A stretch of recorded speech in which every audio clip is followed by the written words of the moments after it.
6. El individuo en el tránsito. Motociclistas. El individuo en el tránsito. La conducción de un vehículo implica grandes exigencias. ¿Por qué ocurren los accidentes? Es sabido que la capacidad del ser humano tiene un límite.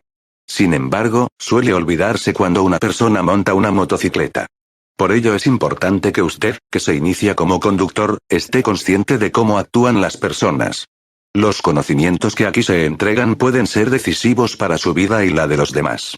¿Sabía usted, por ejemplo, que estadísticas internacionales señalan que los conductores principiantes sufren accidentes de tránsito, en los que no se ven involucrados otros vehículos, con una frecuencia 10 veces mayor que los conductores con más experiencia? Las estadísticas también indican que la mayoría de las personas se ve involucrada en su vida en un accidente de tránsito donde resultan lesiones personales. Imagine que un conductor va por una carretera y desea adelantar a otro vehículo. ¿Puede hacerlo? Para responder a esa pregunta, el cerebro del conductor tendrá que juzgar la longitud de la distancia de adelantamiento y si el espacio disponible para ello es suficiente.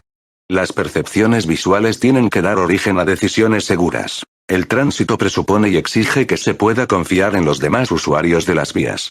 También obliga a pensar que puede ser responsable de las lesiones o muerte de otras personas, y que usted mismo puede resultar víctima de los errores o de la irresponsabilidad de otros. Para ayudar a la persona conductor a desenvolverse en el tránsito existen reglas. Conducir un vehículo puede compararse a algo así como estar permanentemente solucionando problemas. En efecto, usted es quien descubre y calcula lo que ha de hacer, y usted mismo lleva sus planes a la práctica. Además, dichos planes deben concordar con los de los demás usuarios de las vías. Sin embargo, las reglas no pueden ofrecer siempre claridad para saber cómo se resuelven determinadas situaciones.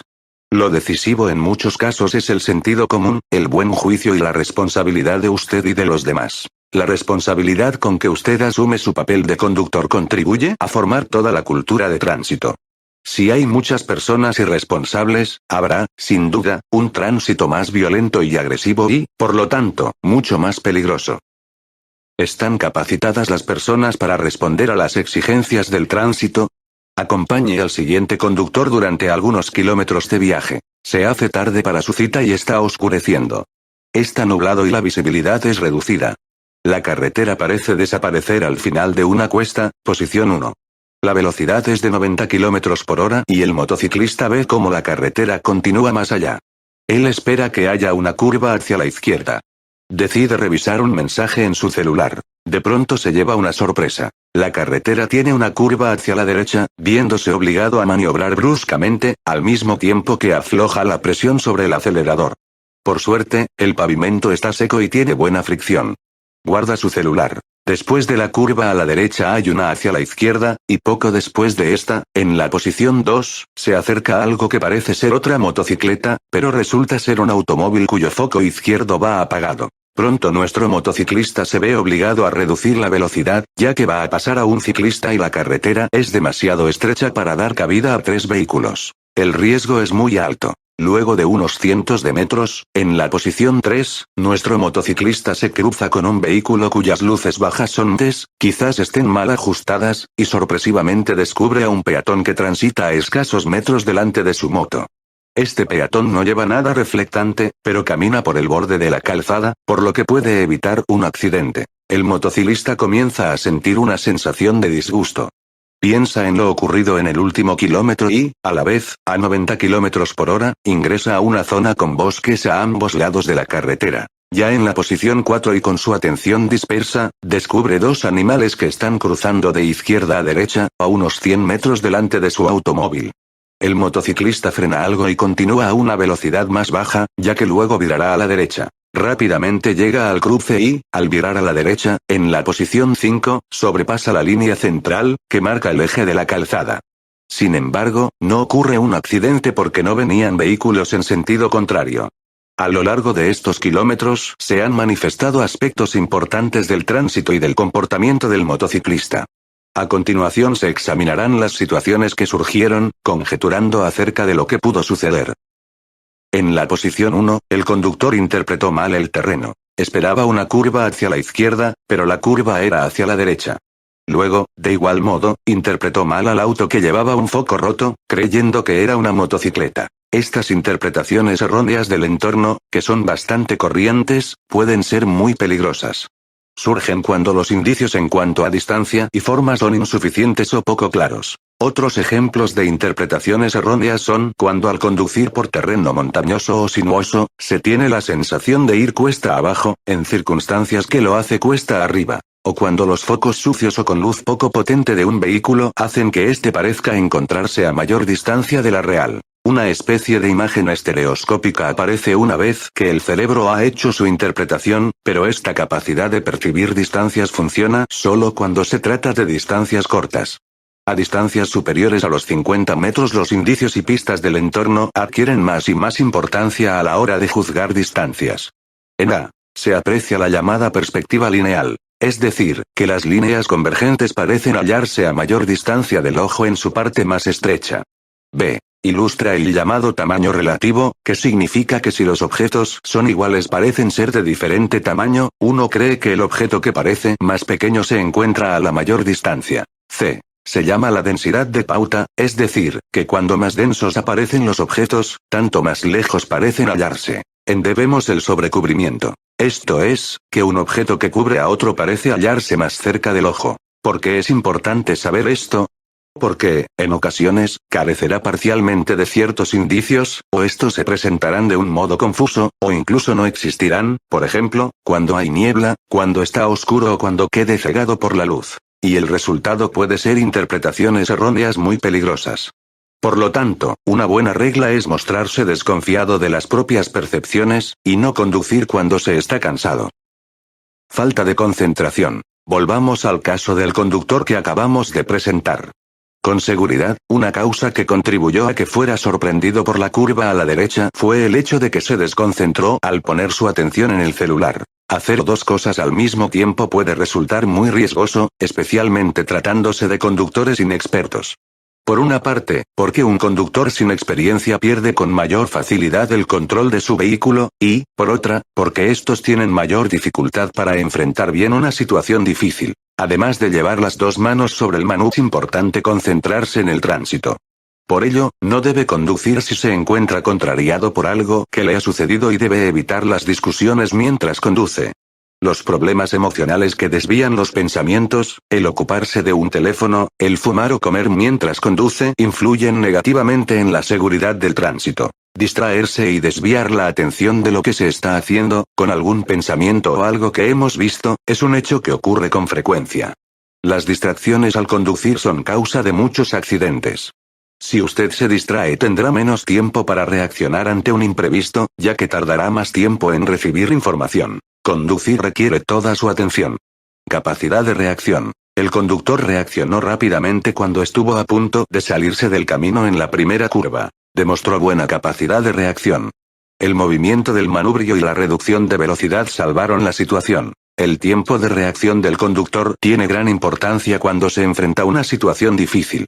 Sin embargo, debe tener presente que en una comparación entre quien tiene un menor tiempo de reacción y quien conduce a baja velocidad, por ejemplo cuando se trata de ver quién se detiene primero, el que conduce a menor velocidad lleva todas las de ganar. Con frecuencia se piensa que los conductores jóvenes reaccionan en cualquier situación con mayor rapidez que quienes tienen más edad. Esto es falso. El tiempo de reacción que en un conductor joven suele ser menor se refiere solo a la reacción simple. Es decir, la reacción ante una señal que se sabe que se va a presentar, pero este tipo de situaciones no se dan con mucha frecuencia en el tránsito. En situaciones reales que requieren reacciones complejas, en las que deben interpretarse rápidamente muchas impresiones, los conductores expertos tienen una reacción mucho más rápida. El grupo de edad más rápido corresponde a quienes tienen entre 35 y 50 años. Posteriormente, a medida que la edad va aumentando, el tiempo de reacción va siendo mayor. Capacidad visual. El conductor se sorprendió al descubrir a un ciclista a pocos metros de su vehículo. Esto lleva a pensar en la capacidad para ver en la oscuridad y descubrir los objetos importantes en el tránsito. Las personas no tienen la vista aguda del halcón ni la capacidad de los felinos para ver en la oscuridad. Al conducir en la oscuridad es frecuente que se presenten efectos de ceguera, ya que a pesar de que no se miren las luces de vehículos que vienen en sentido contrario, es posible que algunos rayos de luz se reflejen dentro del ojo, empeorando por corto tiempo la visión. La figura muestra cómo puede ser el efecto de ceguera en estos casos. Una vez más se nos recuerdan nuestras limitaciones. Si el ojo fuera perfecto, veríamos un mundo diferente. Usted sabe que adaptarse a los cambios de iluminación lleva cierto tiempo. Cuando se pasa a un recinto oscuro desde la luz del día y a pleno sol, al principio se ve muy mal. Incluso, durante algunos momentos puede que no se vea nada. La ceguera real temporal que se produce al mirar directamente a los focos de un vehículo, tiene un efecto mucho más grande y prolongado, y puede ocasionar serios riesgos de accidente. Otras ocasiones de ceguera pueden darse, por ejemplo, cuando tras conducir en un túnel se sale a la luz del sol, o cuando al atardecer el sol da directamente a los ojos. El conductor descubrió al peatón a unos pocos metros de distancia. Quizás ello se debió a que las luces del vehículo que venía en sentido contrario estaban mal ajustadas. Pero la verdad es que la distancia de visibilidad en un cruce de vehículos que van con luces bajas no supera los 15 o 20 metros. Cuando no hay tal cruce es posible ver las demarcaciones de la calzada hasta unos 70 metros. Cuando se produce un efecto de ceguera temporal, la distancia de visibilidad es de 0 metro. De lo anterior se desprende que personas o animales en la vía puede resultar muy difícil en ciertas circunstancias. Por lo tanto, usted debe contar siempre con la posibilidad de encontrarles y estar bien preparado para ello. Conviene saber que un abrigo oscuro refleja solo el 5% de la luz, la ropa blanca un 80% y los materiales reflectantes entre un 90 y 98%. Percepción selectiva. Hasta ahora se han visto las limitaciones del ojo para ver en la oscuridad, dado que el conductor tardó en descubrir al peatón que caminaba delante. Pero también hay otras causas que limitan la visión. En efecto, no siempre se ve oportunamente lo que es más importante. Las personas funcionan de tal manera que descubren lo que están dispuestas a ver, esto es, lo que esperan encontrar.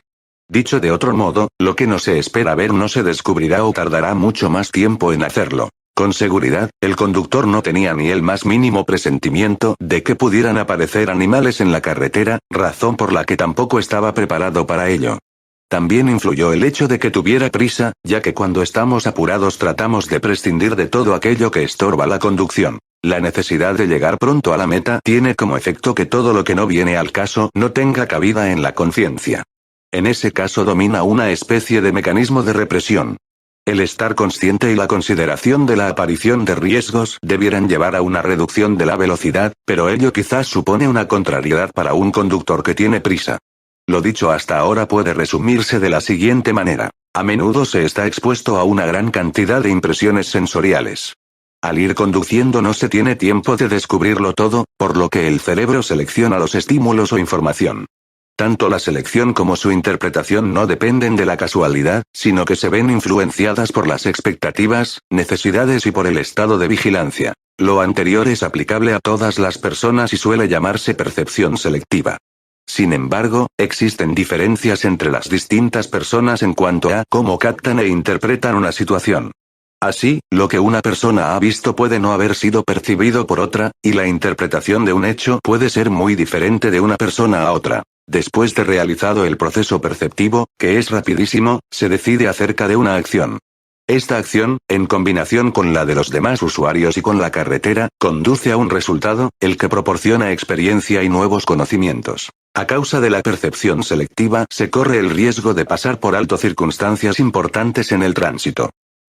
Localización. Recuerde nuevamente que el conductor fracasó bastante en el descubrimiento de objetos importantes. En parte, ello se debió a las limitaciones del ojo para ver en la oscuridad, así como también al fenómeno de la percepción selectiva que se acaba de mencionar. Pero además existe otro factor importante: la forma como el conductor mira durante la conducción. ¿Hacia dónde, en qué orden y durante cuánto tiempo mira el conductor? Estos tres factores dependen de la habilidad de cada persona y van variando con la experiencia. Para poder comprender mejor, hay que saber cómo funciona el ojo. La pupila regula la entrada de luz variando de tamaño. Esta aumenta en la oscuridad. El cristalino provoca la refracción del rayo de luz para que vaya a parar a la retina, en un ojo normal. La capacidad de refracción del cristalino puede modificarse con los músculos y fibras que se contraen y relajan. La retina cubre gran parte del extremo posterior del ojo y contiene células que transforman los rayos de luz en señales eléctricas, que a través del nervio óptico son transmitidas al cerebro, donde se percibe la imagen. Cierre el ojo izquierdo y mire fijamente el círculo. Con el derecho. Mantenga El libro a unos 30 centímetros. Verá la cruz en su visión periférica. Acerque despacio el libro a su rostro. A cierta distancia, desaparecerá la cruz. La razón es que ha ido a parar a la mancha o mácula ciega. En las partes externas de la visión periférica, la agudeza o nitidez visual es menos del 0,1%, incluso en personas con visión normal. Si se quiere ilustrar esto con la ayuda del dibujo anterior, el círculo corresponde a la zona en que se tiene la mejor agudeza visual. Con esto presente, será más fácil comprender la importancia que adquiere en el tránsito el localizar correctamente la mirada. Pero lo principal es el efecto de compenetración entre la visión directa y la visión periférica. Se descubren las cosas con la visión periférica y se reconocen con la visión directa. Por ejemplo, si descubre algo en el ángulo derecho del ojo, mueve la cabeza y los ojos y lo reconoce. Aunque no se vea con gran nitidez con la visión periférica, es fundamental que se vea algo. Normalmente se tiene un campo visual de algo más de centésimo octogésimo. Una significativa reducción de este puede ocasionar serias dificultades en la capacidad de orientación. Los conductores con experiencia aprovechan su visión periférica más que quienes son inexpertos, debido a que tienen una técnica de localización más sistemática. En cambio, los conductores inexpertos casi siempre ven lo que se encuentra cerca del vehículo y concentran su mirada en objetos fijos. Una reducción de la visión, del tipo que sea, puede influir significativamente en la capacidad de quien conduce. Un campo visual satisfactorio y una visión tal que permita percibir nítidamente objetos a diferentes distancias durante el día y la noche, son imprescindibles para poder resolver las situaciones más complicadas del tránsito. Preste atención y tome medidas ante cualquier tipo de alteración de la vista que pudiera sufrir. Procesamiento limitado de información. Si vuelve por última vez al caso del conductor. En el cruce, él traspasó el eje de calzada. Es probable que ello se debiera a que subestimó la velocidad que llevaba. Entre otras causas, tal subestimación se produce al acostumbrarse a cierta velocidad y a no recibir las impresiones sensoriales necesarias para darse cuenta de la velocidad a la que se va. Dependiendo de la motocicleta, estas pueden ser bastante silenciosas y con bajas vibraciones, lo que facilita el no advertir la velocidad a la cual se marcha. Asimismo, la conducción monótona por una carretera recta y en buen estado tampoco presenta variaciones en lo que a las impresiones de la vista se refiere. Subestimar la velocidad puede ser muy riesgoso, sobre todo porque puede equivocarse al juzgar la distancia de frenado. Las limitaciones de la capacidad del cerebro para procesar la información no solo se reflejan en una estimación errónea de la velocidad que se puede llevar, sino también cuando se trata de captar información o cuando se juzga a la distancia entre otros vehículos. Como ejemplo se puede mencionar el fenómeno denominado visión de túnel, en que el campo visual se encoge a medida que aumenta la velocidad. Cuanto mayor es su velocidad, tanto más lejos fija usted su mirada, con lo que ve solo una parte de su campo visual y no puede descubrir lo que hay a los lados de la carretera. La visión de túnel se presenta también cuando el conductor se encuentra en estado de estrés. Investigaciones realizadas señalan que es muy difícil calcular la velocidad de los vehículos que vienen en sentido contrario y que, normalmente, el juicio del lugar en el que va a tener el cruce con el otro vehículo resulta ser una estimación del punto medio de la distancia entre usted y el otro con que va a cruzarse. Es decir, el cerebro presupone que ambos circulan exactamente a la misma velocidad, lo que rara vez coincide con la realidad. Si usted conduce a 90 km por hora y va a cruzarse con un vehículo que lo hace a 100 km por hora, el punto de cruce real, P, hallará más cerca de usted que el estimado, P. La magnitud del error, esto es la diferencia en metros entre PR y P, aumentará mientras mayor sea la diferencia de velocidad entre usted y el vehículo con que va a cruzarse. Punto calculado para el cruce, P, punto real del cruce, PR. Si el cerebro fuera capaz de realizar este tipo de cálculos, muchos accidentes de tránsito no se producirían. La conducción segura requiere equilibrio emocional, madurez. ¿Por qué es necesario haber cumplido 18 años para poder optar a una licencia de conducir? La respuesta obvia a esta pregunta es porque la sociedad espera que a esa edad el individuo haya alcanzado el grado de madurez requerido para ser un conductor responsable y seguro. Lamentablemente, la realidad es distinta. Es sabido que los conductores jóvenes se ven involucrados con mayor frecuencia en accidentes de tránsito que los conductores de más edad y más experiencia. ¿Cómo se explica esto? La población joven tiene particularidades propias de la etapa vital en que se encuentra, que influyen en una mayor vulnerabilidad a sufrir accidentes de tránsito. Entre algunas de estas características se destacan excesiva necesidad de autoafirmación, lo que los hace más competitivos y dispuestos a no obedecer las normas del tránsito. Capacidad de conducción sobrevalorada, por lo que no consideran necesario utilizar medidas de seguridad como usar casco. Comportamiento exhibicionista en grupo, lo que los lleva a realizar maniobras de riesgo cuando van acompañados. Asumir mucho riesgo al conducir, lo que se puede relacionar con las competencias con otros vehículos. Influencia de la publicidad, especialmente por aquella que incita al riesgo. Los jóvenes son propensos a asumir riesgos durante la conducción debido a la baja percepción del mismo.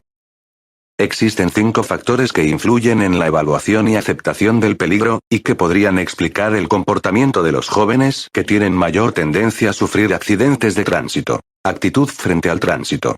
No perciben la conducción como algo que puede llegar a ser peligroso, por lo que difícilmente adoptarán comportamientos prudentes al conducir. Atribuciones sobre el comportamiento. Muchos creen que conducen mejor que los demás, por lo que le atribuyen los errores a otras personas. Experiencia en la conducción. Muchos no tienen demasiada experiencia en la conducción, lo que hace que no perciban bien los riesgos. Nivel de control. Confían mucho en su capacidad de controlar el vehículo en situaciones peligrosas, por lo que asumen más riesgos. Baja percepción del riesgo. Muchos no ven como peligrosas situaciones de riesgo, por ejemplo, conducir tras haber ingerido alcohol, por lo que su comportamiento será más arriesgado. Los jóvenes con licencia reciente, por su limitada experiencia como conductores, interpretan y comprenden equivocadamente situaciones de tránsito. Los conductores jóvenes sobreestiman sus capacidades o habilidades para conducir más que los adultos. Muchos conductores jóvenes muestran deficiencias en su madurez personal. Ser un buen conductor exige muchos conocimientos y destrezas. Hay que ser capaz de registrar a tiempo muchas impresiones sensoriales. El cerebro debe poder interpretar dichas impresiones y adoptar una decisión rápida. Hay que colocarse en la situación de otros usuarios de la vía, hay que ser capaz de actuar con determinación y en forma correcta, y algo muy importante, hay que ser previsor. En realidad, apenas se puede comprender la cantidad de procesos que el cerebro tiene que efectuar, y se piensa que todo funcionará automáticamente cuando al ir conduciendo se presenten situaciones complicadas. Sin embargo, basta, por ejemplo, que la velocidad se exceda solo un poco para que el límite de la capacidad se vea superado en un abrir y cerrar de ojos, y el conductor cometa un error. Los conductores jóvenes no siempre han aprendido dónde está dicho límite, lo que les hace cometer más errores que los conductores expertos. Además, las personas jóvenes tienen mayor dificultad para corregir sus errores sobre la marcha. Sin lugar a dudas, un deportista hábil ha tenido miles de horas de entrenamiento. Esto nos permite concluir que usted necesitará decenas de miles de kilómetros al volante para poder ser considerado un conductor con relativa experiencia. La adaptación a la realidad. El adaptarse a la realidad, esto es, el poder distinguir qué conductas son adecuadas y en qué contexto, denota madurez en una persona. Muchos conductores muestran no tener la madurez personal suficiente. ¿Cómo se debe juzgar a aquel conductor que en la carretera, o incluso en la ciudad, trata de imitar a un famoso corredor de motocicletas, efectuando adelantamientos bruscos y exponiéndose a grandes riesgos? Lo único que está demostrando ese conductor son deficiencias en el desarrollo de su personalidad. Tal vez él piensa que los pilotos de motociclismo de carreras son dignos de admiración y trata de imitarlos, de representar un papel para el cual no es competente, y lo hace además, en un lugar absolutamente inadecuado, la vía pública, en lugar de una pista de carreras. La identidad. Poseer una identidad implica tener una idea clara acerca de quién es uno mismo, qué principios y valores tiene, qué es lo que quiere, qué es lo que sabe y qué limitaciones tiene. Durante el período previo a alcanzar una identidad, en el que se busca conocer los límites, se puede cometer errores, que muchas veces pueden resultar fatales. En el caso de un conductor joven esto puede significar lamentablemente, por ejemplo, probar cuál es la velocidad máxima del vehículo, tratar de pasar una curva cerrada a 80 km por hora o tratar de batir la marca de tiempo que lleva conducir cierto trayecto. El conocimiento de sí mismo. Para que este conocimiento sea adecuado, debe ser un conocimiento real. Es decir, los jóvenes deben saber cuáles son sus habilidades y limitaciones, y ser capaces de aceptar que tienen falencias, las que en un determinado momento podrían ser la causa de una conducta errada. Sin embargo, encuestas realizadas en otros países han permitido conocer cómo los jóvenes con licencia de conducir reciente juzgan su propia habilidad para conducir. Del análisis de las respuestas se concluye que, en general, las mujeres se consideran a sí mismas como mediocres o debajo del término medio. Contrariamente, las respuestas de los varones permiten aseverar que ellos se sobreestiman. Un denominador común de todos ellos es que se creen más hábiles que el promedio. No obstante, la gran cantidad de accidentes en que se ven involucrados no concuerda con la opinión que tienen acerca de sus propias habilidades para conducir. Autocontrol. El saber controlarse en situaciones que afectan el lado más vulnerable es también una muestra de madurez personal. Los niños cuando se enfadan muestran su rabia en forma descontrolada. Gritan, patean o golpean algún objeto o a alguna persona. Si como conductores se muestra tal forma de agresividad descontrolada, las consecuencias pueden ser catastróficas. Se trata, en cambio, de dominar la eventual irritación o ira incluso cuando otro usuario de la vía haya tenido una conducta incorrecta, o usted lo perciba así. La agresividad hace que se actúe mal. En primer lugar, porque se percibe y juzga erróneamente una situación, y, segundo, porque lleva a tomar decisiones impulsivas. Además, cuando una persona muestra una conducta agresiva solo genera nuevos conflictos. Es preferible que usted, como conductor, considere que la conducta errónea de otros conductores o peatones es producto de ignorancia y que no es intencionada. Otra cualidad que debe tener un buen conductor, es la capacidad de mantener la atención y concentración durante largo tiempo. Endo despierto es un ejemplo de conducta negativa, que hace que disminuya la atención. Responsabilidad. La madurez tiene una relación directa con una actitud responsable. Una persona madura no puede ser una persona irresponsable. Se vive en una sociedad en la que se tienen muchos derechos, pero también muchas obligaciones. Para que la sociedad funcione adecuadamente, las personas deben mostrar responsabilidad y respeto hacia los demás. ¿Cómo sería el tránsito si todos condujeran siguiendo sus propias reglas y sin tener consideración hacia los demás? La evolución de los accidentes de tránsito dependerá en gran medida de que usted, como conductor, muestre consideración hacia los demás, siguiendo las normas del tránsito y afrontando las consecuencias de sus acciones. El desarrollo de la moral. Durante la infancia todas las personas muestran egocentrismo, pero poco a poco tales expresiones van disminuyendo y gradualmente se comprende que para una convivencia en armonía tienen que existir reglas. Con el tiempo, se puede alcanzar un nivel todavía más alto, un nivel que está representado por el servicio y comprensión hacia los demás, y por la generosidad y tolerancia. Uno se ha dado cuenta de las limitaciones de las personas y, por lo tanto, siente una mayor humildad. Esta actitud conduce a que en nuestro comportamiento como conductores tratemos de ayudar, a que nos sintamos en comunidad con el resto de usuarios de las vías y a que tengamos consideración con ciclistas y peatones. Sea amable. No basta con conocer las normas. Lo importante es el espíritu de ellas. Sin embargo, lamentablemente, muchas veces se puede comprobar que el egocentrismo sigue dominando en ciertas personas, o que éstas con demasiada facilidad retroceden hasta una etapa inmadura de su desarrollo. Las deficiencias en la madurez personal dejan sus huellas en las estadísticas de los accidentes de tránsito, no solo en la cantidad de estos, sino que también en su gravedad. Los vehículos hoy en día poseen grandes recursos de potencia que muchos se sienten tentados de usar al máximo. Un conductor que desea demostrar su poder o su superioridad, siente que su vehículo es un instrumento con el que puede fortalecer su personalidad, ser más osado y más independiente.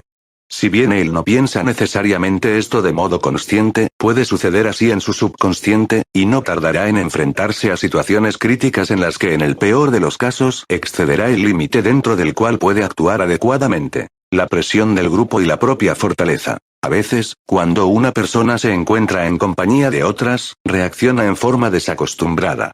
Hace cosas que quizás no haría estando sola.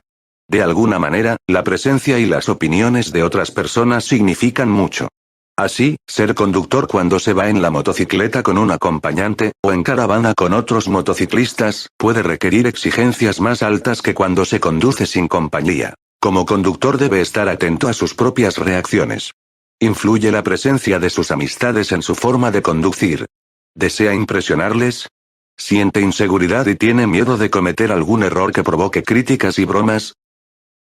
La influencia del grupo puede ser altamente negativa y contribuir a que el conductor efectúe acciones imprevistas.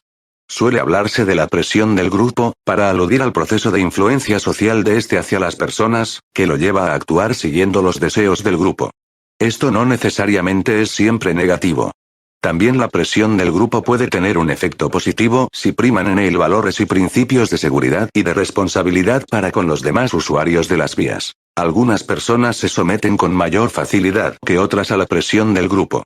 Estas se sienten por lo general muy inseguras de sí mismas y tienen temor a quedar en ridículo, por eso optan por seguir la pauta que marca el grupo. Otras, en cambio, resisten mejor tal presión. Poseen una mayor autonomía y voluntad para defender sus opiniones. Si su acompañante o el grupo han ingerido alcohol, es probable que más de alguien exprese sus ideas en forma alborotada, agresiva y más primitiva. ¿Será usted capaz de negarse a las exigencias del grupo de conducir a mayor velocidad, acelerar violentamente y efectuar maniobras riesgosas? ¿O no podrá soportar que le tilden de miedoso si se niega a, o que se rían de su prudencia para conducir? La recomendación para un grupo como este debe ser: reflexionen y cambien de estilo. O en el peor de los casos habrá que darle a usted un consejo: cambie de grupo. Ante muchos accidentes de tránsito cabría preguntarse, ¿en qué grado fue responsable el grupo de que ocurriera el accidente? No obstante lo anterior, evidentemente la mayoría de los jóvenes muestran actitudes responsables y se influyen mutuamente en forma positiva, y si aprenden y practican las reglas básicas de seguridad de tránsito que aquí se entregan, con el tiempo serán conductores autónomos y seguros. Conductas que implican riesgos. Investigaciones han concluido que existen conductas o variables, como las que se describen a continuación, que facilitan que se produzcan accidentes de tránsito o situaciones conflictivas. La impulsividad. La impulsividad, que significa que se actúe sin pensar, no previendo las consecuencias, es casi siempre negativa. Con frecuencia lleva a acciones que hacen que se pierda el control del vehículo o se sorprenda a otros usuarios de la vía, con el consiguiente riesgo de accidentes. Las acciones impulsivas son típicas de niños, quienes casi siempre suelen dar rienda suelta a sus impulsos. El no asumir la culpa. Ciertas personas tienen una gran propensión a culpar a otros y se niegan a ver su propio comportamiento en el desarrollo de los acontecimientos. Evaden su culpa con pretextos, lo que en la mayoría de los casos genera la irritación de los demás. Estas personas culpan a otros de lo sucedido y no asumen su responsabilidad y, por lo tanto, no modifican su conducta, ni sacan experiencias valederas, frenando así su desarrollo personal al no existir aprendizaje de las experiencias. El darse cuenta de que se ha cometido un error y comprender que el comportamiento como conductor debe mejorar constantemente, es muy importante cuando se desea desarrollar y convertir en un conductor seguro. Represión. En diferentes situaciones de la vida las personas tratan de reprimir o dejar de lado los pensamientos que, de alguna manera, están impidiendo lograr sus objetivos. El contemplar y comprender la realidad correctamente, en lugar de tergiversarla o reprimirla, puede resultar decisivo cuando se conduce un vehículo. Se asume el riesgo de seguir conduciendo a la misma velocidad a pesar de haber oscurecido y de que la carretera brilla a consecuencia de una fina capa de agua o hielo.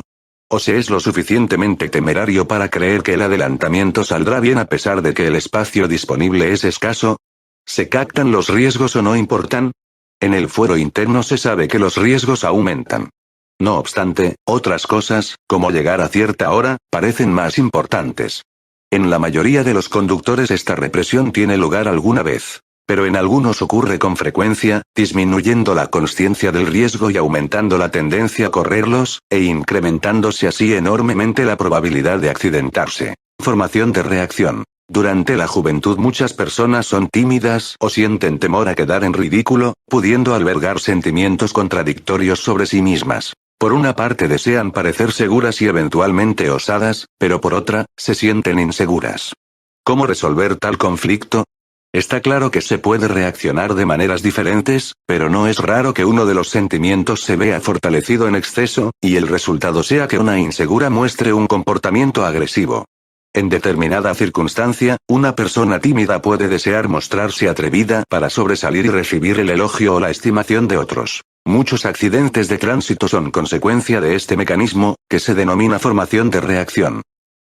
Hacerse valer. Quizás alguien desea mostrar a sus acompañantes, pasajero u otros amigos motociclistas, lo competente que es como conductor. Así, la acción se refuerza frecuentemente con palabras para que ellos se den cuenta de cómo hay que conducir una motocicleta. Otra forma de hacerse valer puede derivar en un deseo de defender su derecho a cualquier precio. El sentirse superior al resto o el pensar que se tiene más derechos, lleva con frecuencia a sentir algunas conductas de otros como desafíos, o a pensar, cuando otro conductor realiza una maniobra con la cual no se está de acuerdo, en que hay que darle su merecido. Independientemente de que se tenga o no la razón, el aceptar el desafío rápidamente o darle a alguien lo que se merece aumenta los riesgos de tener o provocar un accidente. El alcohol. Lo que señala la ley sobre el tomar y manejar. En el año 2012 fue promulgada la modificación a la Ley de Tránsito, conocida como Ley Tolerancia Cero, que redujo los niveles permitidos de alcohol en el organismo para definir lo que se entiende por conducción bajo la influencia del alcohol y en estado de ebriedad, aumentando también las sanciones asociadas a la conducción con alcohol, bajo la influencia del alcohol. 0,31 a 0,79 gramos por mil de alcohol en la sangre. Estado de ebriedad. 0,8 o más gramos por mil de alcohol en la sangre. La conducción bajo la influencia del alcohol es sancionada con multas y suspensión de licencia de conductor. La conducción en estado de ebriedad o bajo la influencia de sustancias estupefacientes o psicotrópicas, se sanciona con multas, cancelación de licencia y presidio, cárcel. Las sanciones aumentan significativamente en caso de reincidencia, o si el conductor, además de haber bebido, participa en un accidente en el que resulten daños o personas fallecidas o con lesiones. Una nueva modificación legal el año 2014, Ley Emilia, sanciona con cárcel efectiva de al menos un año a los conductores, que en estado de ebriedad, generen lesiones gravísimas o la muerte a terceros.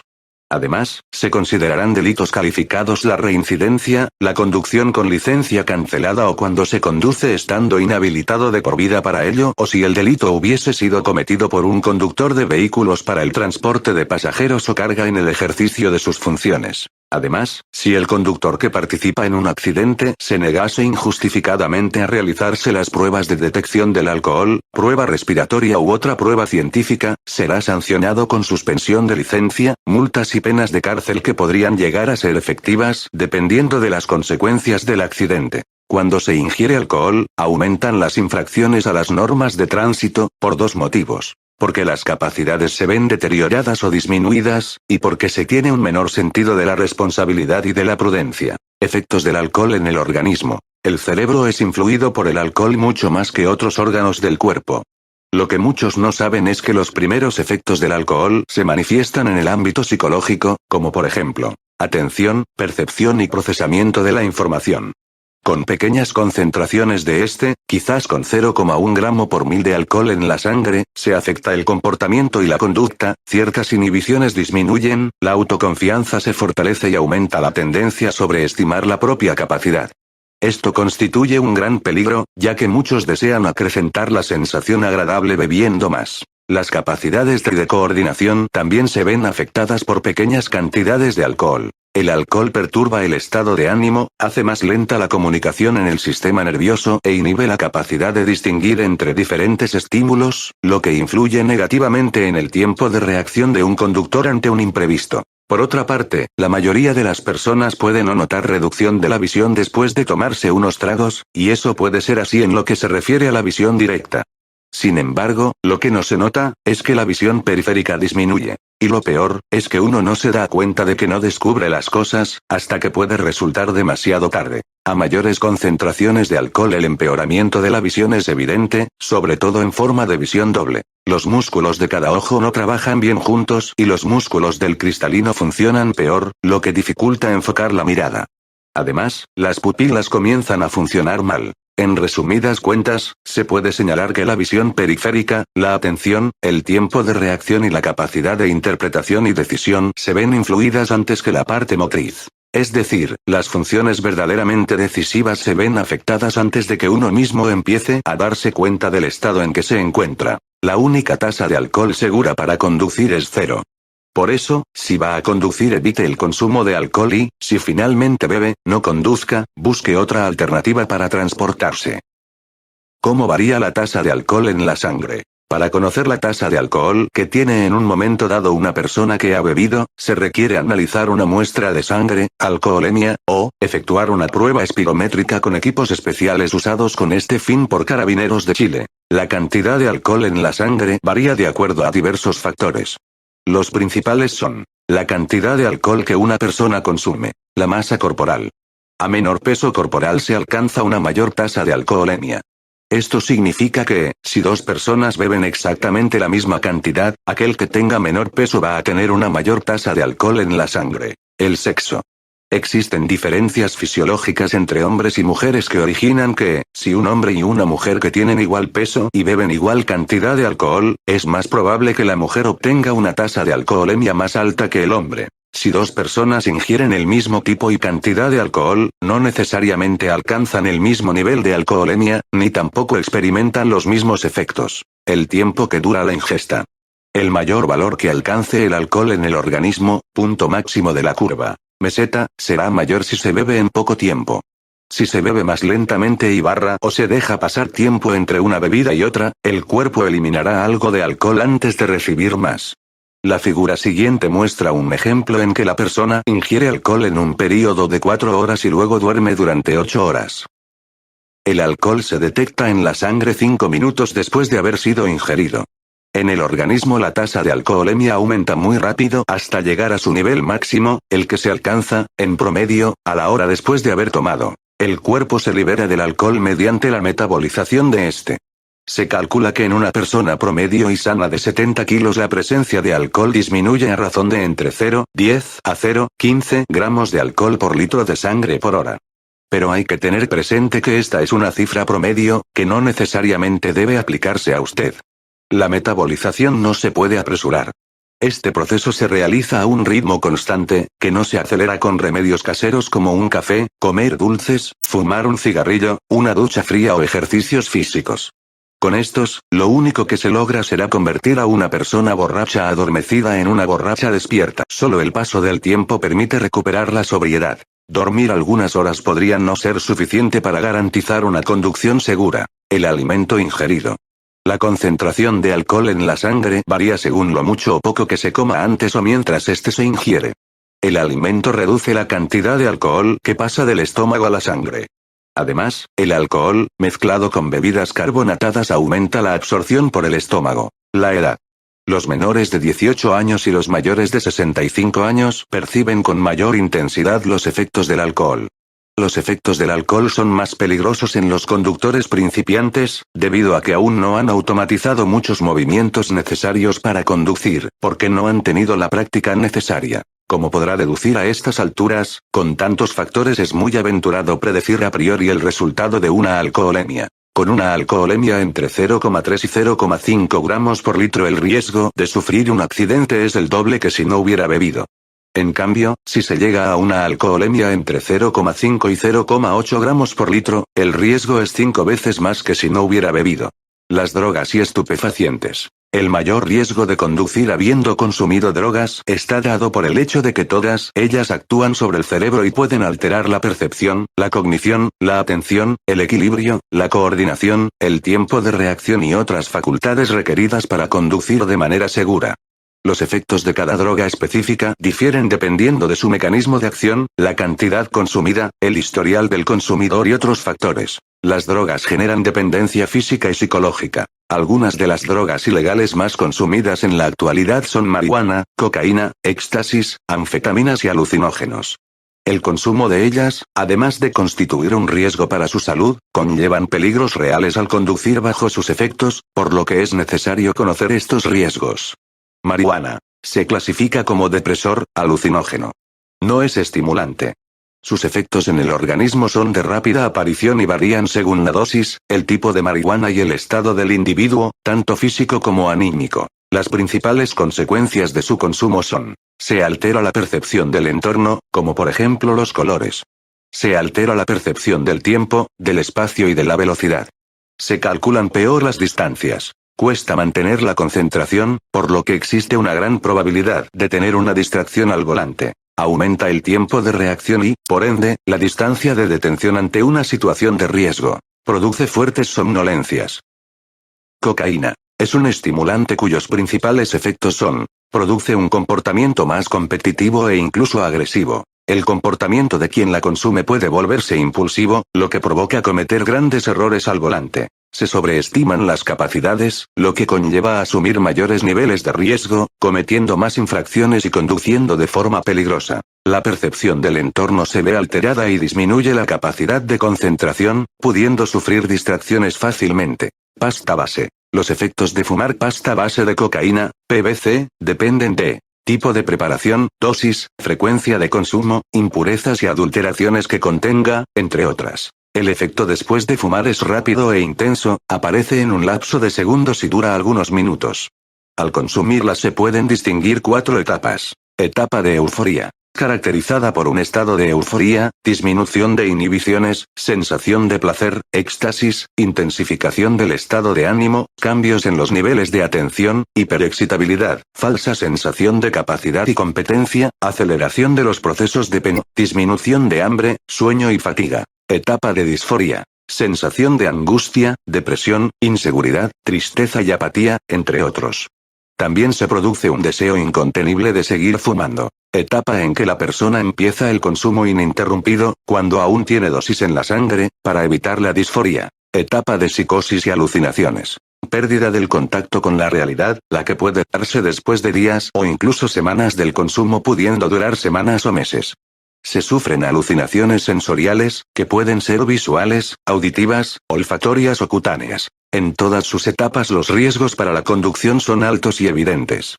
Entre los efectos físicos destacan falta de coordinación, mareos, dilatación de las pupilas, temblores, náuseas y o vómitos. Éxtasis. Es posible experimentar ilusiones ópticas, como flashes en la periferia del campo visual, lo que podría ocasionar la acción de maniobras evasivas bruscas y peligrosas. El éxtasis puede generar las siguientes manifestaciones. Períodos de mayor sensibilidad a la luz, por lo tanto mayor tendencia a los deslumbramientos, o episodios de visión borrosa, dificultad para mantener la concentración, episodios de depresión o ansiedad y, una vez que desaparecen los síntomas, períodos de agotamiento físico y mental. A modo de resumen, efectos fisiológicos. Dificultad de atención, alteración sensorial, alteración motora, impulsividad, alteración velocidad de pensamiento, afecciones cardíacas. Manifestaciones en la conducción. Dificultad para calcular distancias. Distracciones al volante por falta de concentración. Aumento en el tiempo de reacción. Pánico durante la conducción. Alteración de la percepción del entorno. Comportamiento más competitivo o agresivo con los demás conductores. Impulsividad para enfrentar imprevistos. De lo anterior se puede concluir. Si ha consumido cualquier droga, no conduzca, siempre debe recordar que todo consumo implica riesgo. Sepa que, esperar a que los efectos desaparezcan o se aminoren no es una solución. Enfermedades y fármacos. Entre las drogas que aumentan el estado de vigilia se encuentran también las anfetaminas. Estas producen un exceso de actividad y buen humor, que, por lo general, trae como consecuencia una efímera y fuerte sensación de autoconfianza. Al poco tiempo, su consumo tiene efectos tales como irritación y falta de capacidad de concentración. Los agentes somníferos, al igual que los sedantes, pertenecen al grupo de productos que reducen el estado de vigilia. Su consumo produce una sensación de relajamiento y amodorramiento. Cuando son consumidos durante largo tiempo, con frecuencia provocan en la persona una especie de apatía y en casos extremos pueden conducir a la inconsciencia. Riesgos de enfermedades y medicamentos en la conducción. Cada día existe mayor conciencia social de los riesgos que conlleva conducir bajo los efectos del alcohol o de las drogas, sin embargo se desconoce la inseguridad de conducir bajo los efectos de muchos medicamentos. Tampoco se tiene conciencia de los riesgos que puede tener una determinada enfermedad a la hora de conducir un vehículo. Algunos medicamentos disminuyen la atención y aumentan el tiempo de reacción al conducir. Con mayor o menor frecuencia todos han sufrido y probablemente seguirán sufriendo enfermedades. No todas ellas revisten los mismos riesgos para la conducción, por ejemplo, los trastornos neurológicos son los que tienen mayor riesgo de ocurrencia de accidentes, seguidos de adicciones a medicamentos, de forma similar a la adicción a drogas, y la diabetes. Otras patologías que revisten riesgos en la conducción son las enfermedades cardiovasculares, problemas del sistema motor, artritis, dificultades para escuchar y algunos problemas de visión. Si usted tiene alguna enfermedad, es su responsabilidad preguntar a su médico tratante acerca de las consecuencias y riesgos de conducir con su patología. Esto le permitirá tomar las precauciones necesarias para evitar sufrir un accidente. De la misma manera, si debe ingerir medicamentos por prescripción médica, debe informarse sobre los posibles efectos de los mismos en la conducción, consultando a su médico tratante o leyendo la información que se encuentra en el prospecto del medicamento. Enfermedades que pueden afectar la conducción. El conducir un vehículo con seguridad requiere de toda nuestra concentración y de poder reaccionar adecuadamente ante situaciones de riesgo, por lo que es necesario que nuestras capacidades estén en buen estado. Enfermedades con mayor riesgo de afectar nuestras capacidades para conducir un vehículo. Enfermedades cardíacas. Enfermedad. Y posibles riesgos para el tránsito. Hipertensión arterial. Mareos. Pérdida repentina de conciencia. Arritmia. Pérdida de atención. Angina de pecho. Pérdida de concentración. Infarto. Se desaconseja conducir hasta 3 meses después. Insuficiencia cardíaca. Falta de concentración. Somnolencia. Enfermedades respiratorias. Rinitis alérgica. Pérdida de atención. Pérdida de concentración. Menor coordinación visual. Irritación ocular. Gripe/resfriado común. Pérdida de atención. Pérdida de concentración. Somnolencia. Asma bronquial. Pérdida de atención. Dificultad de movimientos. Bronquitis crónica. Pérdida de atención. Apnea obstructiva del sueño. Pérdida de atención. Somnolencia. Enfermedades neurológicas y trastornos mentales. Demencias, Alzheimer. Déficits cognitivos graves. Desorientación. Epilepsia. Pérdida de concentración. Descoordinación de movimientos. Posibilidad de ataques repentinos. Depresión. Distracciones, ensimismamiento. Somnolencia. Lentitud de movimientos. Comportamiento errático. O imprevisible. Trastornos de ansiedad. Impulsividad. Pérdida de concentración. Pérdida de atención. Agresividad. Principalmente en fase sintomática y sin el debido tratamiento. Si usted tiene una enfermedad crónica, puede disminuir el riesgo de sufrir un accidente, conociendo bien su enfermedad, conociendo los efectos secundarios de los medicamentos que consume, sabiendo reconocer los síntomas de una crisis y sabiendo cómo actuar, evitando situaciones desencadenadas por una crisis, evitando conducir durante una crisis o en fase aguda de la enfermedad, no modificando ni abandonando el tratamiento sin prescripción médica, no consumiendo alcohol mientras consuma medicamentos, consultando con su médico tratante los riesgos de su patología para una conducción segura. Alergias respiratorias. Los síntomas más frecuentes de una alergia respiratoria son muy similares a los de un resfrío común. Necesidad constante de sonarse la nariz, ojos llorosos, visión borrosa, estornudos, a veces varios seguidos, fatiga y dolores de cabeza, entre otros, son tan cotidianos que no se percibe lo peligroso que pueden ser a la hora de conducir. Hay antecedentes de que algunos de estos síntomas podrían llegar a producir errores en el cálculo de las distancias y una menor capacidad para mantener la concentración en el tránsito, entre otros. Además, los antihistamínicos ingeridos habitualmente para aliviar estos síntomas pueden provocar una mayor somnolencia durante la conducción. Es importante saber que esta enfermedad puede afectar gravemente la seguridad al conducir. En un viaje por carretera a 90 km por hora, durante un estornudo de 1 segundo de duración, el vehículo recorre unos 25 metros sin que se puede estar atento a las condiciones de la vía. ¿Cuántos metros se podrían llegar a recorrer durante más de 10 estornudos? Usted puede sacar sus conclusiones. Consejos útiles para conductores alérgicos. Intentar no abrir las ventanas durante la conducción. Las corrientes de aire pueden aumentar las crisis, ya que contienen polen. Cuidado con el uso de aire acondicionado, los chorros de aire directos podrían provocar crisis alérgicas. Mantener limpios los conductos de ventilación y el interior del vehículo, hacer limpiezas con frecuencia, en particular si transporta animales. Intentar no realizar viajes demasiado largos. De no ser posible, consultar a su médico tratante la posibilidad de variar los medicamentos o de retrasar una dosis. Usar lentes de sol, ya que protegen los ojos de alérgenos. Evitar conducir al amanecer y por zonas húmedas, ya que en ambos casos se producen grandes concentraciones de polen. No automedicarse, consultar siempre a un médico. Consejos de amigos y familiares pueden no recomendar el medicamento más adecuado. Estrés. El estrés es un mecanismo de defensa del organismo ante situaciones amenazantes o que demandan un gran esfuerzo. En este sentido, las reacciones de estrés pueden ayudar a superar determinadas situaciones adversas. Sin embargo, si la situación se mantiene durante mucho tiempo, pueden sufrirse trastornos de sueño, ansiedad, problemas digestivos e incluso infartos. El estrés implica que la energía psíquica se convierte en angustia, provocando reacciones incorrectas. En lugar de concentrar las fuerzas en la solución de un problema difícil, el estrés empeora la conducta orientada a la solución del problema. No obstante, es importante recordar que no todo el estrés tiene que ser necesariamente negativo. Por el contrario, cierto grado de estrés puede contribuir a mejorar el rendimiento. La influencia negativa de un grado demasiado alto de estrés radica en que el conductor puede tener reacciones impulsivas o reducir su campo de atención, aferrándose las personas a ciertos pensamientos o acciones. Entonces, se ve afectado por cierta rigidez cerebral y muscular. Otra forma de reacción a causa del estrés es el rendirse. La sensación de fracaso se convierte inconscientemente en el sentimiento dominante y quien conduce se muestra pasivo y, en el peor de los casos, alejado de sí mismo y contemplando el desarrollo de los acontecimientos como si fuera un espectador. También existe la posibilidad de que una persona bajo estrés pueda tener reacciones de pánico. Los sentimientos se apoderan de ella, efectuando una serie de acciones innecesarias o simplemente inadecuadas. Un conductor dominado por el pánico no tiene posibilidad de resolver por sí mismo la situación.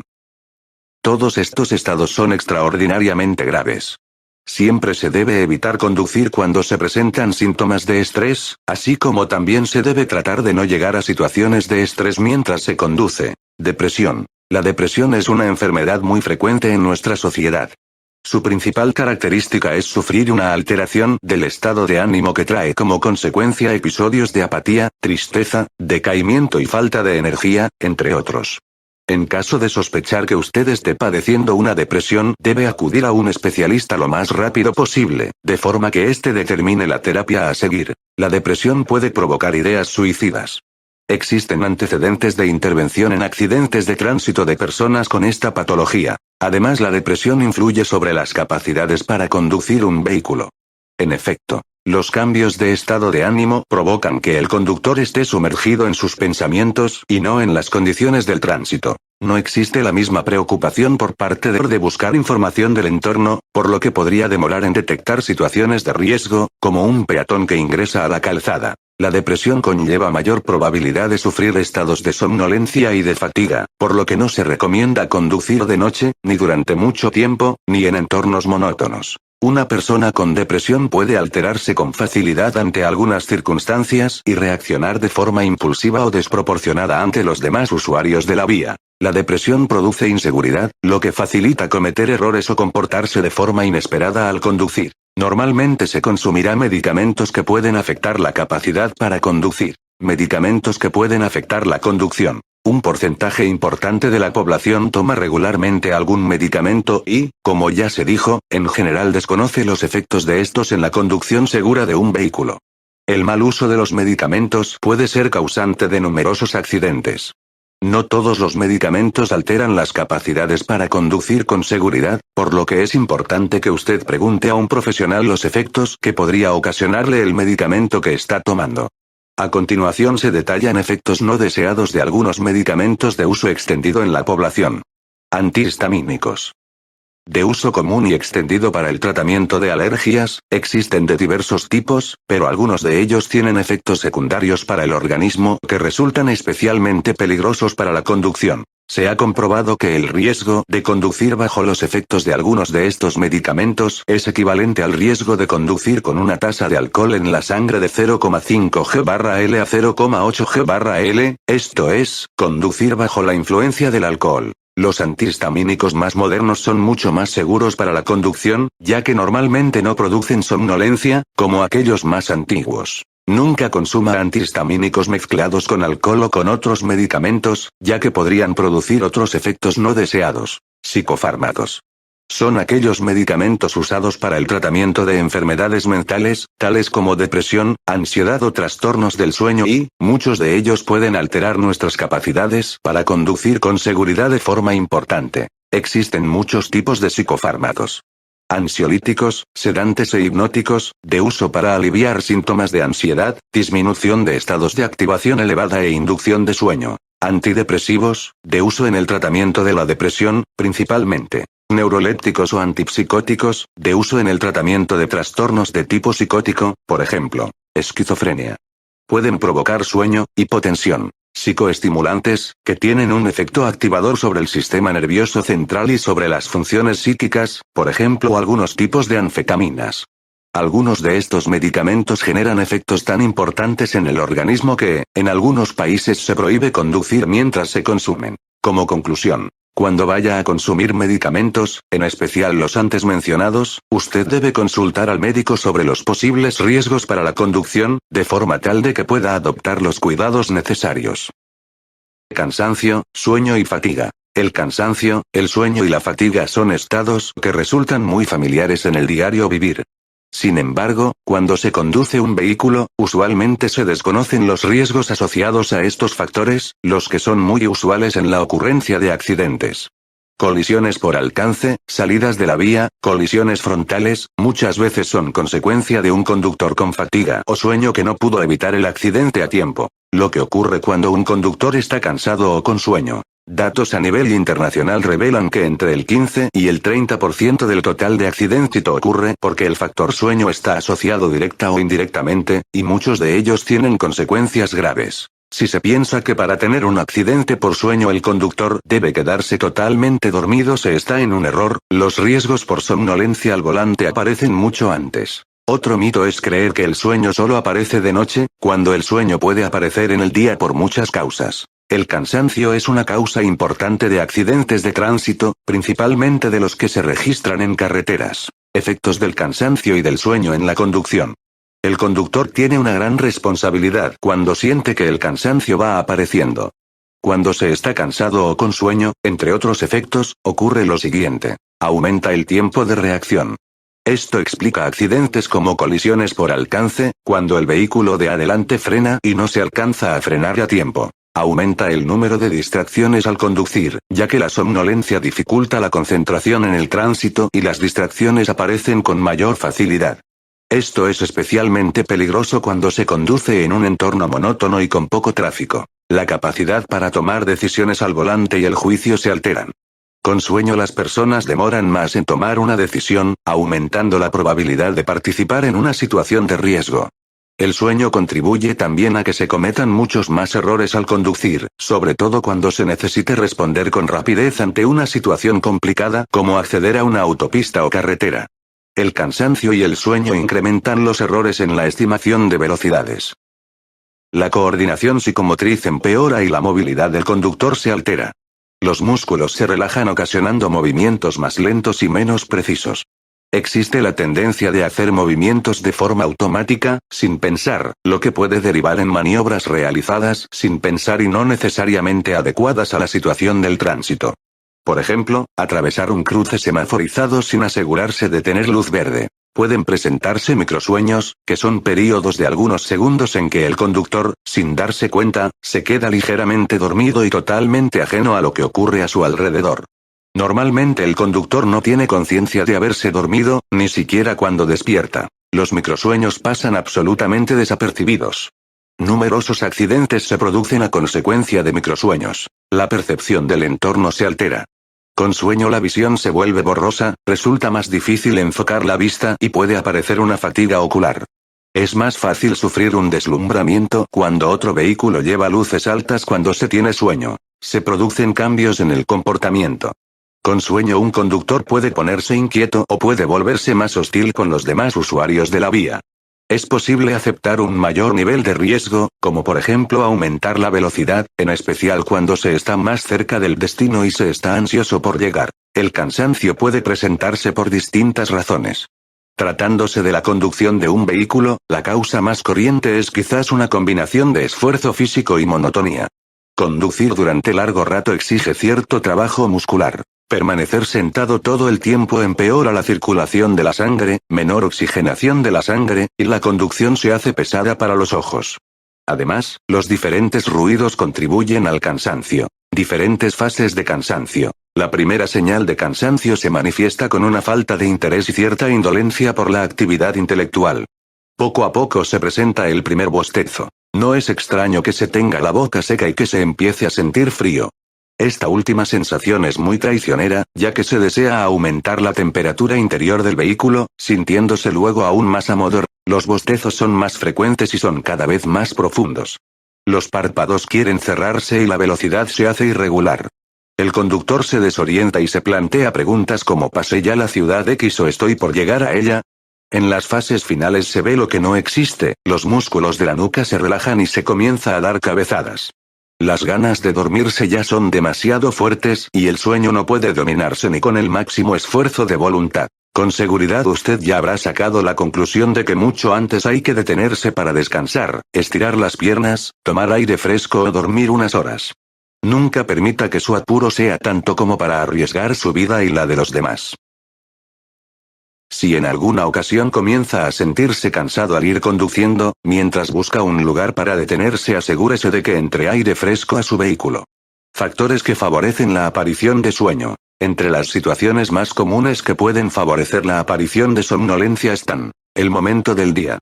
La madrugada, especialmente entre las 3 y las 5 horas, y las primeras horas de la tarde, entre las 14 y las 16 horas, son especialmente favorables para la aparición de somnolencia, aunque haya dormido lo suficiente. Dormir menos horas que las habituales. Cada persona sabe cuántas horas necesita para levantarse descansada y poder estar despejada y a pleno rendimiento durante el día. Se puede sentir mucha somnolencia después de dormir poco una noche, especialmente si duerme menos de la mitad de las horas que necesita. Si duerme 1 o 2 horas menos cada noche, en pocos días experimentará una gran somnolencia. Cambiar las horas habituales de sueño. Cuanto más horas seguidas esté despierto, más difícil será resistirse al sueño. El sueño aparece con mucha facilidad a la hora en que acostumbra ir a dormir y, más tarde, el sueño será aún mayor. Evitar conducir en estas condiciones, ya que el riesgo de accidente será aún mayor. Las personas que trabajan en turnos cambiantes, como personal de salud, o de servicios de emergencia, que varían con frecuencia los periodos y la cantidad de horas dedicadas al sueño, con frecuencia experimentan periodos de fuerte somnolencia mientras están despiertos. Ellos en especial deben tener mucha precaución al conducir. La calidad del sueño. Cuando el sueño no es reparador, a la mañana siguiente se está cansado y somnoliento, por lo que no está en perfecto estado para conducir. También puede ocurrir que tenga el sueño ligero y, al no alcanzar las fases más profundas, no descansa lo suficiente. Así, aunque no despierte durante la noche, al día siguiente puede sufrir de una fuerte somnolencia. El tránsito monótono, como conducir de noche por una carretera recta sin tráfico durante muchos kilómetros, favorece la somnolencia. En cambio, en vías en las que se experimentan cambios constantes de entorno, como las urbanas con mucho tráfico, es más fácil mantenerse activo y despejado. El consumo de sustancias sedantes y estimulantes, como el alcohol o algunos medicamentos, pueden favorecer la aparición de sueño. Una comida abundante también puede favorecer la aparición de sueño, por lo que debiera evitarlas si va a conducir. Las sustancias estimulantes, café, té, bebidas energéticas, pueden resultar útiles en el momento inmediato y en algunas situaciones, sin embargo cuando cesa su efecto, se puede producir un efecto rebote, esto es, el sueño aparecerá repentinamente.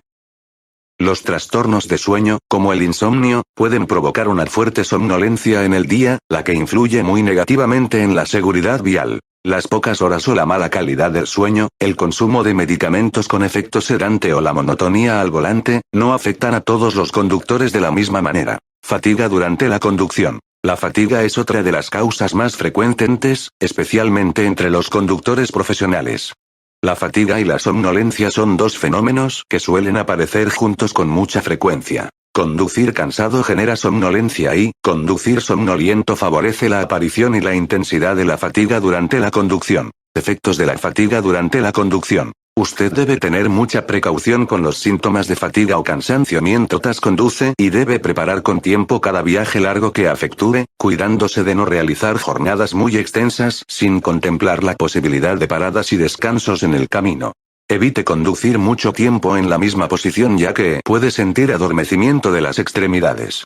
Trate de moverse sobre la motocicleta con precaución o pare un momento para eliminar esta sensación. Apretar con mucha fuerza el manubrio puede producir el síndrome del túnel carpiano, que origina un adormecimiento de la mano. Para evitarlo, no cargue su peso sobre el manubrio.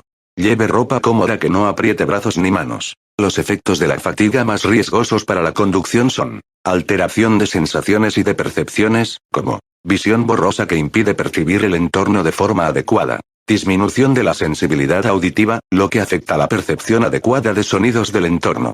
Posibilidad de experimentar reacciones bruscas y desproporcionadas ante sonidos repentinos, como frenar de forma brusca al escuchar una bocina. Sensaciones de pesadez, dolor de nuca y espalda, migrañas, calambres y otras sensaciones molestas o desagradables. La capacidad de mantener la atención en el entorno se ve alterada, dificultando mantener la concentración en el tránsito, lo que favorece las distracciones. Alteraciones de movimientos. Serán más lentos e imprecisos. También disminuye el número de maniobras realizadas, por ejemplo, se corregirá la trayectoria menos veces. Aparecen movimientos indicadores de fatiga. Cambios de postura frecuentes, estiramientos, bostezos, constantes acómodos en el asiento, movimientos de las manos, como rascarse, o las llamadas conductas lúdicas, como cantar, silbar o dar golpecitos rítmicos en el manubrio. Alteraciones de comportamiento. Es posible comenzar a conducir de forma automática y más pasiva, prestando menos atención al entorno, por ejemplo. Es usual asumir mayores riesgos al volante. Es posible estar más nervioso o irritable, lo que aumenta conductas hostiles o agresivas hacia los demás usuarios de la vía. Alteraciones de la toma de decisiones del conductor, en alguna medida como consecuencia de todo lo expuesto en este punto. La cantidad y calidad de información que se recoge del entorno disminuye, lo que facilita malinterpretar situaciones o comportamientos de los demás. El razonamiento del conductor estará gravemente afectado y probablemente las decisiones que tome no serán las más adecuadas o las más seguras. El tiempo de reacción se incrementará. Situaciones que pueden favorecer la aparición de la fatiga durante la conducción. La aparición de la fatiga al volante es cuestión de tiempo, por tanto, si conduce durante largo tiempo, tarde o temprano estará fatigado. Por lo anterior, es muy importante saber qué circunstancias favorecen su aparición y aumentan su intensidad. Evitar estas circunstancias durante la conducción o aumentar el número de descansos podrá garantizar su seguridad y la de los demás. Circunstancias en la vía y su entorno. Circular por una vía con mucho tráfico, ya que exige un aumento de la concentración. Conducir por una vía con el pavimento en mal estado, ya que la conducción es más incómoda, por ejemplo, por las vibraciones del vehículo. Conducir por un camino no conocido, ya que obliga a estar muy atentos durante todo el recorrido. Conducir de noche o con condiciones climatológicas adversas, lluvia, niebla o nieve, ya que la conducción se hace más difícil o mayor atención. Circunstancias del conductor. Conducir mucho tiempo seguido sin descansar o descansando de forma inadecuada, es la principal causa de fatiga durante la conducción. Mantener una velocidad excesiva durante mucho tiempo. Alteraciones previas del estado del conductor, como por ejemplo conducir ya fatigado, con sueño, bajo los efectos del alcohol o sintiéndose enfermo. Cambiar los hábitos normales de conducción, por ejemplo, conducir de noche cuando solo se tiene costumbre de conducir de día. Ser un conductor novato, ya que, al no haber automatizado muchos de los procesos necesarios en la conducción, se necesita más concentración. Mantener posturas inadecuadas en el asiento que hagan incómoda y difícil la conducción. Si está cansado o tiene sueño al ir conduciendo, lo mejor es detenerse a descansar en un lugar adecuado y dormir. 20 o 30 minutos de sueño son suficientes en la mayoría de los casos. Si continúa conduciendo en esas condiciones, el riesgo de sufrir un accidente aumentará. En viajes largos, descanse al menos 20 a 30 minutos cada 2 horas o 200 kilómetros de conducción, como máximo. Ponga atención a la aparición de los síntomas de sueño o de fatiga que se han expuesto anteriormente. Si tiene dudas, siempre será más seguro parar y descansar un poco. El conductor con experiencia. Las personas aprenden durante toda la vida. Existen distintas formas de aprendizaje y este tiene lugar de diversas maneras, pero siempre y para que el aprendizaje sea efectivo, se requiere una actitud positiva frente a él y el reconocimiento de las deficiencias de los propios conocimientos. La voluntad y la necesidad de aprender. Creer que los conocimientos relativos al tránsito consisten solo en reglas de circulación y en manejar un vehículo, refleja una comprensión muy superficial del grado de dificultad que significa conducir en forma segura. Para ser un buen conductor se requiere más que un aprendizaje superficial. Muchas situaciones que pueden presentarse al conducir un vehículo deben experimentarse, discutirse y analizarse con conductores experimentados. No basta con aprender normas de memoria, sino que es necesario reflexionar sobre los diversos problemas que pueden surgir. Aunque se haya recibido una excelente formación y haya obtenido la licencia para conducir, debe considerarse a sí mismo como un principiante que está obligado a procurarse gran experiencia para llegar a ser un conductor seguro. Las estadísticas de accidentes relativas a personas con licencia de conducir obtenida recientemente son amargas, pero claras. Por ello, si usted es joven, y especialmente si es varón, no sobreestime su rapidez pensando que podrá ganarle al reloj, ya que estará poniendo en riesgo no solo su vida, sino que también la de inocentes. Su misión debe ser la de contribuir a un cambio. Muchas investigaciones muestran precisamente que el comportamiento de los conductores va variando en la medida en que van adquiriendo experiencia. Así, la mayoría de los conductores expertos y de edad madura ya han aprendido que la mejor manera de evitar accidentes es teniendo tiempo de sobra.